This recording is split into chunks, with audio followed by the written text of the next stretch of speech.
Oh, how you doing? Just got on off of a chat. It was typed chat with my old friend Russell. He's the guy who was doing the slaughtered pig pictures and what have you, and I made my PETA video over it. Oh, a week later, he came back. And, you know, he's calling me a hypocrite for not understanding what he had to say, but then again, he's telling me how he's also a hunter and he you know, ate real meat. But he's all for animal rights. And I'm like, oh, great. You know, shit, get off the pot. So, it's not that I seek drama out. It's usually you hear me when things are fucked up. If you're going to say what you mean and mean what you say, then you stick by it. It's your integrity. It's who and what you're about.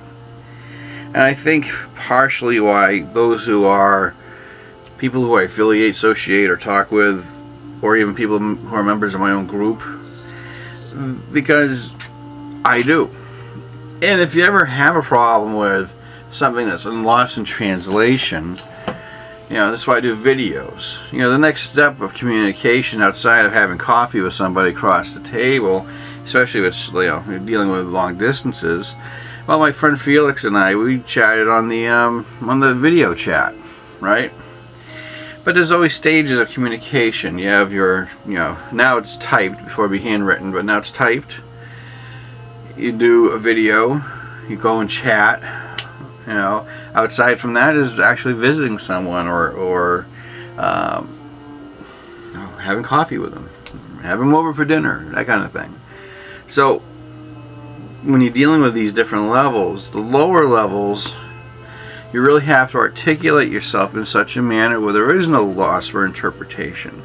But there is, as always. Somehow someone's going to misread what you say, and because we'll type slower than what we think, sometimes what we type won't be what we think.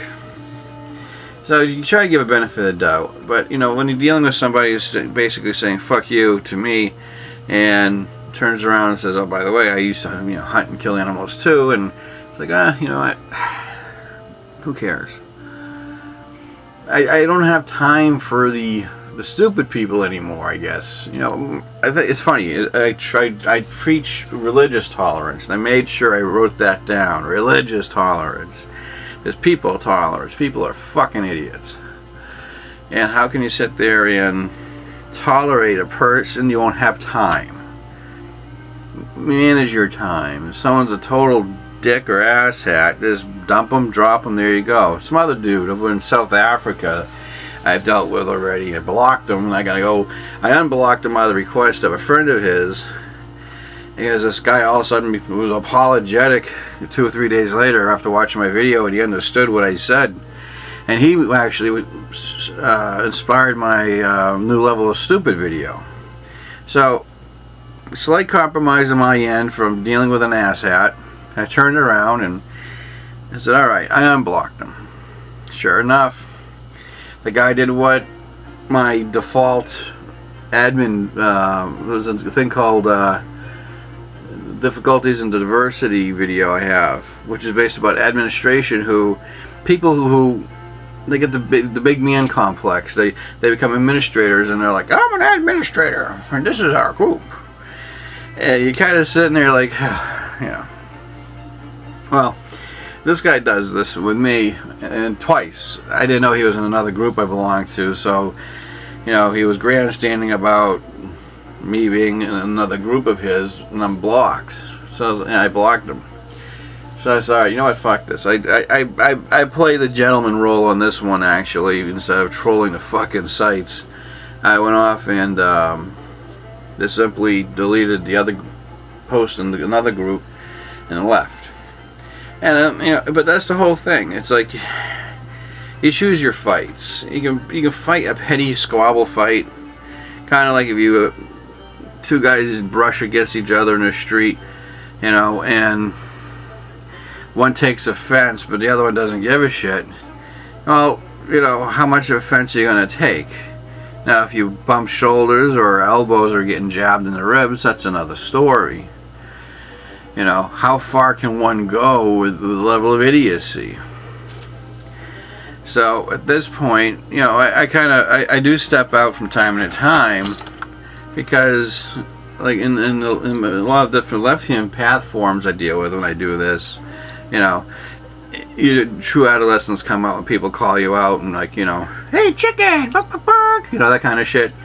Because they want to fight. They want to bring you down to a level of stupid, because they achieve so well at it that they'll win. And they will. So you always step aside when that kind of shit happens. But when my tolerance of stupid is done, you know, I'll voice what I voice here, but I also act on it. Boom, done. Boom, done. You know, I get rid of as many people as I bring in my different friend accounts of different social networks. But when I deal with a lot of different asshats, it's like, well, you know, I told the guy who asked me to unfriend, you know, to unblock this guy over in South Africa. I said, dude, I got well over 1,800 friends and as much as blocked people.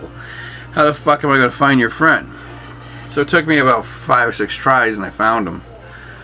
And but like I said, it's kind of like, you know, I seldom compromise myself, because if I pick a personality, if I know your personality, and it's totally what I think is an asshat, well, I'll not only treat you like one, but if you're persistent in just being like a troll about it, or dragging things out longer than needs to be, and I'm talking more than 2 or 3 posts and counter posts, you just, boom, you're blocked, done. Don't have to deal with you. I don't care if they're admin or not, whatever, you know. And that's the funnier part, because a lot of the admin I can bump into just have this fucking ego issue. You know, I'm an admin and I'm special. No, you're a fucking retard. You got some authority in your head, but the problem is you wield it correctly. I mean, shit, I'm an admin of other websites. I don't go through all that. I just bounce people. I announced later what happened. Not too long ago, I said that, you know, was it 5 out of 6 people didn't make it because they were too retarded to, you know, fill out the form correctly. You know, and the owner of the site said, keep up the good work. But I don't sit there and piss and moan and bitch and grandstand in the process thereof. And I think, you know, a lot of these little pet peeves of mine, they don't really get to me too much, but it's kind of funny when you bump into all of them in one day. And you're just thinking to yourself, you know, am I going to have an aneurysm? Am I going to implode? Or am I having a psychic, you know, eclipse in dealing with shit? And when I realize I don't have to deal with it. Delete. Block. And I love it. You can control your atmosphere. It's kind of like being in a bus station, terminal, or in a train. You know, you can just sit there and you can imagine these little buttons, you know, this person seems nice, but this person with a radio blast needs to go. And this person needs to go because he's pissing on himself, or this person's sleeping on his own vomit, you know. And you clean your atmosphere. You have a control of your own little bubble. And that's what I like to do. And I do this in my real life. Not that I push buttons and tell people to go away, but you affiliate with the people you want to affiliate with.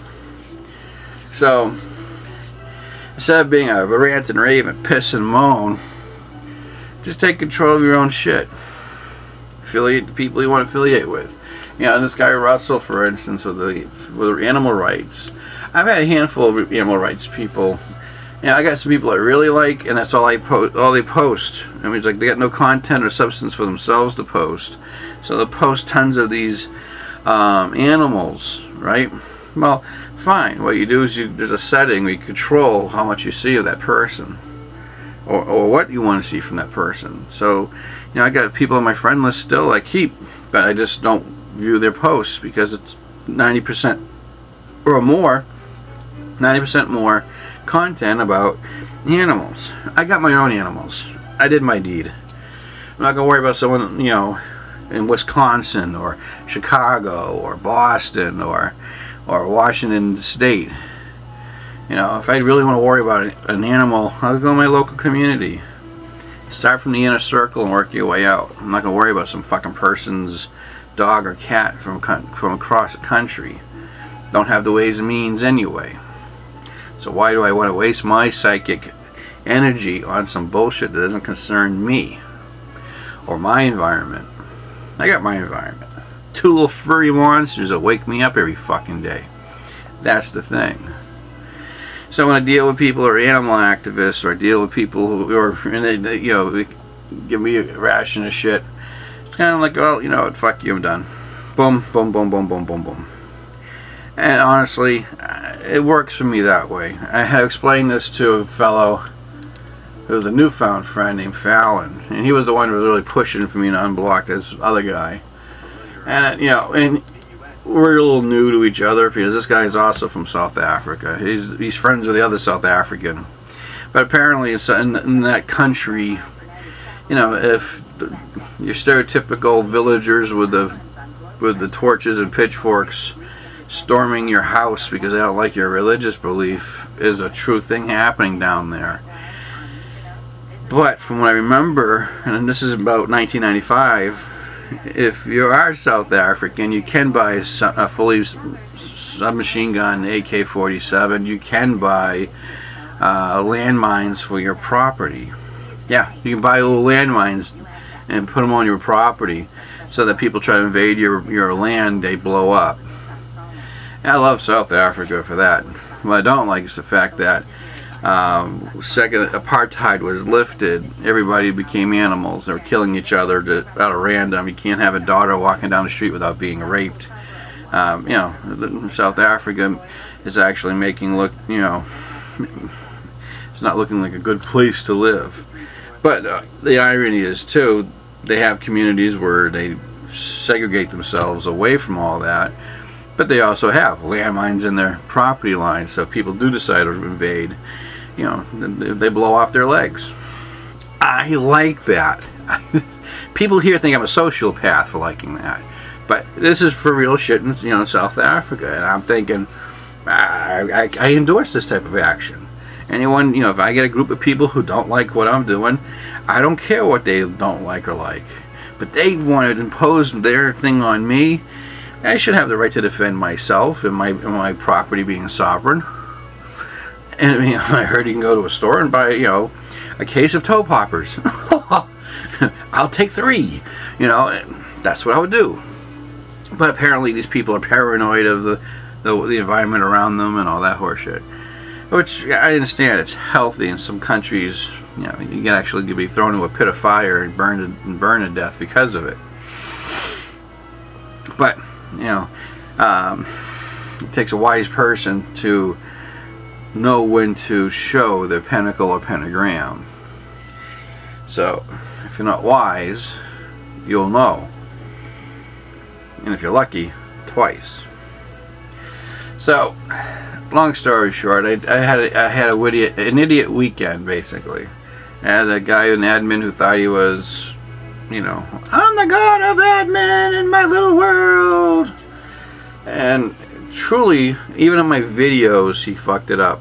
He only saw what he wanted to see, and he heard what he wanted to hear. And it was about Jesus Ween. And it's worldwide. It's not just local. In fact, it didn't even start in the United States. It started out of the country. And now I'm making this a broadcast for the world to see, and I got this idiot thinking I'm a Jesus person. It's like, you really don't know about me. And that's half the thing. We don't know each other. They don't take time to know each other. They don't read profiles. They don't read your links. They absorb what they want to absorb. They see what they wanted to see. They hear what they always wanted to hear. They're selective because their mind is in their own agenda. Instead of receiving, they're still projecting. When you have people who are in that mindset, you need to get rid of them. At least what I do.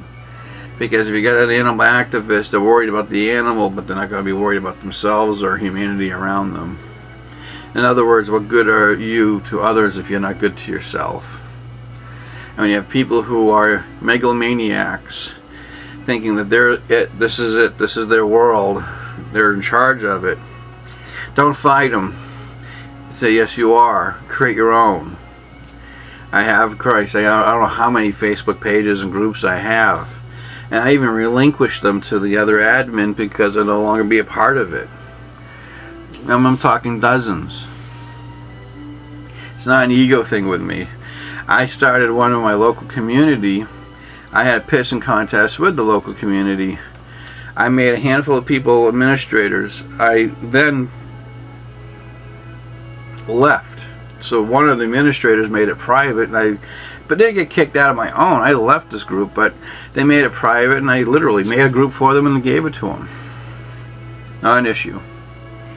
See, so there's a problem with ego with some people. There are those who live up to it, and others who live through it.